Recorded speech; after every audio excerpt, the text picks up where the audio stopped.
Ola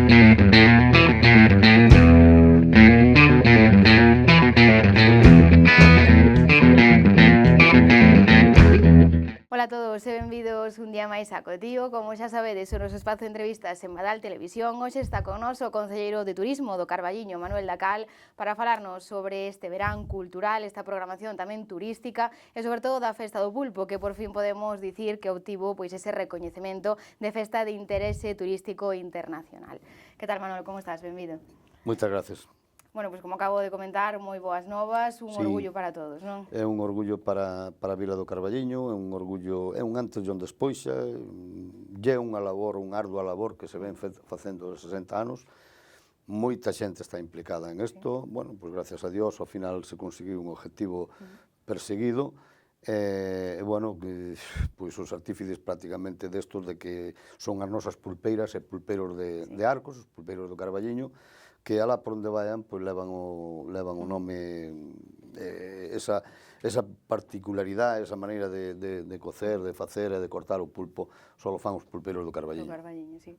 Bueno, sabemos que, aínda que é un traballo de moitos anos, tamén o dicía o alcalde outro día no pleno, un recoñecemento para todos, pero sobre todo, quizáis, pois ese último pulo para vos, para ti e para Diego Fernández, Concelleiro de Cultura, sobre todo, pois quizáis polo traballo de recopilación dos últimos anos, de todo o que hai en internet, nas redes sociais. Foi unha ardua labor, desde a área tamén de turismo, de todas as áreas do Concello do Carballiño, e unha empresa tamén que, bueno, que nos axudou xa cando foi as medidas COVID, fora das críticas da oposición. A oposición está para criticar, nós estamos para traballar. Entonces, pois, esa empresa tamén fixo unha ardua labor, levou a cabo que se cumplira o obxectivo, e o obxectivo xeral, pois tamén eu quero agradecer moito tamén a parte que corresponde á Xunta de Galicia e á Secretaría de Estado. Bueno, pois aí verdadeiramente foi un punto a favor que nós estemos aí en estes momentos gobernando, pero repito e reitero, a Xunta de Galicia, en particular Nava Castro, a nosa carballiñesa Gracia tamén estuvo aí sempre preocupada por que isto se levase adiante. Bueno, pois ao final é un obxectivo cumplido, unha ardua labor de moitos anos. Tuvemos aí un prexuicio un ano, agora non recordo ben cual, donde prácticamente o tiñamos coincidido e de repente cambiou a lei. As competencias do Estado pasaron á Xunta de Galicia. Entón, houve que iniciar de novo o trámite. E foi o que nos retrasou, pero, bueno, ao final, pois, oye, unha edición ao número 60, adicada tamén ao Xacobeo, porque é un ano de Xacobeo, facendo un guiño, por dicir así, ao noso Camiño Miñoto, que está a punto tamén de ser declarado de ruta xacobea. E, bueno, pois temos que agora, a partir de agora, traballar, ser listos, poñer o listón alto, porque que che den unha concesión dunha cousa destas non quere dicir que non xa saquen mañá. E para iso tens que facer as cousas ben feitas, apostar forte por esta gran tradición que temos da Festa do Pulpo, e despois xa, pois, a programación de por sí xa do todo o verán, en concreto, deses 15 días que temos, do 1 ao 15 da Festa do Pulpo, pois tamén vai ser interesante. Antes de falar un pouco desa programación, non sei se precisamente este ano, que está dedicada ao Xacobeo, hai quizáis algunha novidade que nos poidas adiantaros? Non, bueno, temos que agradecer tamén que por parte da Xunta de Galicia nos manden unha actuación, logo temos orquestas, temos as dúas grandes acontecementos que leva a Festa do Pulpo, como ben sabes, é o prato xigante. O prato xigante, eu creo que xa o internacional xa o pasa. Sí,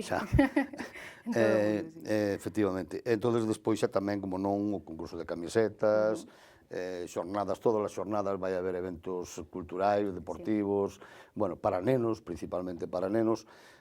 Bueno, pois teremos o noso Octavio rulando por as vilas do pobo, por as zonas, polas calles do pobo. Reiteroche, a animación é moi importante, supón eses 15 días, xa non os 15 días, senón todo habrá un esforzo enorme, unha inyección tremenda para a nosa hostelería, para o noso comercio, para a nosa vila turísticamente, porque, bueno, pois agora mundialmente xa está máis que reconocida. Entonces, bueno, pois eu tamén non me quero olvidar muchísimo, sempre o fago, da nosa emigración. A nosa emigración que retorna a Carballiño, pois é importantísima, repito, no tema económico, pero principalmente no cariño que lle poñen a nosa vila. Eso para nós é a emigración que ven tanto de América como de Europa, como de...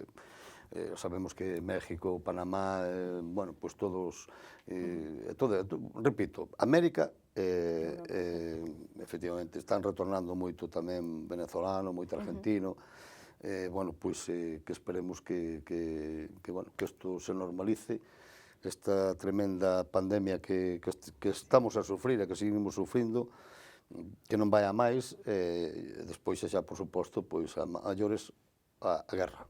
Gobernar así é moi complicado para o Estado, para a Xunta, para os concellos, principalmente os concellos, porque ao final os concellos somos os que estamos achegados aos ciudadanos e somos os que temos que poñer a cara día a día.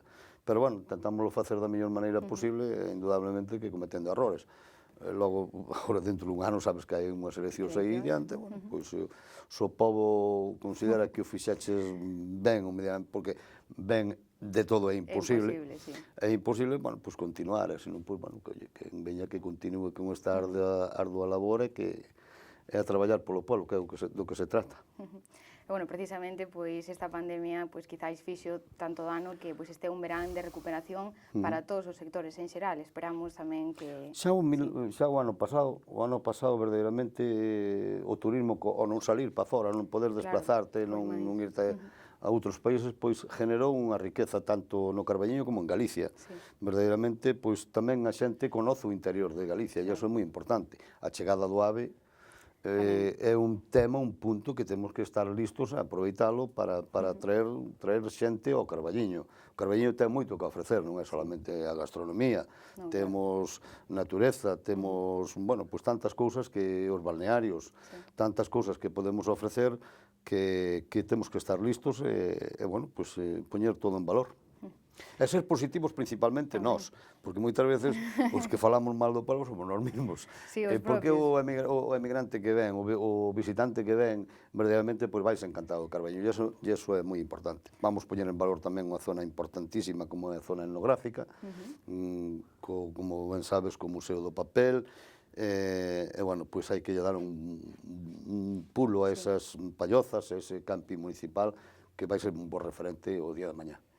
E, bueno, seguro que esa zona pois xa ten días completos nos últimos Sí, pero, bueno, eu repito e reitero de que hai que aumentar unha certa calidade. Sí, eso está claro, pero, bueno, nelo estamos e eu penso que se vai a concluir moi pronto. Xa eses dous restaurantes que están ali, pois, realmente xa lle diron un auge importante, e, bueno, pois agora o resto temos que estar nós tamén á altura das circunstancias. Tamén, por suposto. E, bueno, non sei se pensando precisamente nese día grande da Festa do Pulpo, sabemos que imos reducir un pouco aforos do recinto, cando máis ou menos habrá máis información, poderánse adquirir os tickets, sabedes un pouquiño? Eu creo que teño en mente de facer a presentación do cartel, que, bueno, como ben sabedes, a nosa artista local, Ari Quintas, nos lo leva realizando estes últimos anos, e verdadeiramente é un artista, non? E, bueno, vai nos presentar un cartel, creo que bonito, atractivo. Eu penso que vai ser o xoves da semana que ven a presentación, onde autoridades e patrocinadores van estar aí e o faremos público. Perfecto, bueno, aí saberemos todo o que nos falta por saber, supoño, non? Sí, o reducimos tamén un pouquiño que é o tema do parque, o recinto, acondicionámoslo a 800 persoas, porque en estes momentos tamén hai que ter certa cautela, consideramos que é suficiente e atractivo para que, bueno, pois tamén, o resto da vila, o resto dos locales que están ali e todo eso, pois tamén teñan dereito a funcionar. Eu creo que vai ser un día, se nos axuda o tempo, iso xa en primeiro lugar, vai ser un día espectacular, unhas xornadas, eu creo que van ser uns 15 días bastante importantes. E reitero, principalmente ese día do plato xigante e o das camisetas, que temos unha novedade importante, que ven un bo presentador de Cadena 100 neste caso, e, bueno, pois penso que se está movendo a todos os niveles e que vai ser importante. Bueno, eu creo que se palpan as ganas de recuperar despois destes anos en Festa do Pulpo para a xente de fora e tamén para os de aquí. Principalmente volver ao parque, volver ao recinto, que como pensamos o ano pasado fixémolo, pero Sí, fixémolo máis no centro. máis no centro e verdadeiramente pois foi espectacular, non? Sí, tamén, moita Dicen xente. os pulpeiros que na vida, claro, porque que pasou? Aglomerouse todo no centro do pueblo. Claro, Tratamos o ano pasado pois, de evitar aqueles facer os grupos e facer todo eso. Estamos valorando tamén o tema dos minibares, estamos valorando un poquinho todo eso, porque agora tamén temos que xogar con un prestixio, con unha marca, con esa internacionalidade. Entonces temos que hilar moi fino, hilar moi fino. A idea é, para, bueno, pois serán para anos viñideiros, para quen sexa, que comigo que conte para darlle a información que necesite quen sexa. perfecto. E, bueno, como un pouco balance global deste verán, xa vemos que levamos semanas con actividades, moitas actividades, tamén moita xente. Supoño que está sendo un verán de recuperación positivo, non? Como valorades? Sí, houve dous actos bastante importantes, como foi a Liorta, tivemos o Carnaval de Verán, que bueno, que tamén a verdade que estuvo bastante ben. Sí. Non é o Carnaval de Inverno, Bueno, indudablemente, claro. donde se triplica casi por os que é as comparsas, e tal, porque o Carnaval é o inverno, É está inverno, claro. sí. Inda que pasemos frío, inda que pasemos tal, e con esa gran cachucha que facemos hoxe en día, que xa é unha festa que eu vou intentar que sea declarada de turística. Tamén, Turística galega, non vamos chegar a... máis pero bueno, adiante igual internacional. como declarada de interés turística, porque é importante, e a verdade é que está sendo moi consolidada. Bueno, pois, eso, despois xa temos este 22 un gran concerto tamén de Heredeiros da Cruz, bueno, xa na programación xa viches, temos a orquesta El Combo Dominicano, Como Dominicano, bueno, todo o festival folclórico, internacional, bueno, eu creo que todos os días, principalmente as últimas semanas, vai estar copada. Entonces, bueno, o plato gigante, falábamos bueno, de a mellor leválo para outro lado, porque se nos queda pequeno aí a zona tal, pero, bueno, non vamos as tradicións, hai que seguilas, hai que mantelas, e, bueno, pois, simplemente así. Vamos a mellor añadir algún plato máis para que se vexa aí exposto, porque, bueno, pois, en fin, esperemos que con cautela, que a xente recupere moito ánimo, que a economía, que queden unha inyección económica que para a vila é importantísima para o resto do ano. Totalmente. Bueno, pois gracias por estar hoxe con nós, Manolo. Bueno, dende aquí, pois a nosa noraboa por esa programación, máis de 100 actividades para este verán, e pois disfrutar todos con precaución, pero disfrutar desta volta. Moitas gracias a vos. Eu sí lle quero agradecer tamén ao meu compañeiro Diego e toda a corporación, toda a labor, porque isto non é un equipo de un, é un equipo de un conxunto. De todos, por suposto. Gracias a vos. Moitas gracias, Manolo. E, bueno, os nosos espectadores tamén moitas grazas por estar con nós. Seguide pendente en todos os próximos días da programación cultural, que a través das nosas páxinas web informamos cada día. Vémonos de novo mañá en Acotío.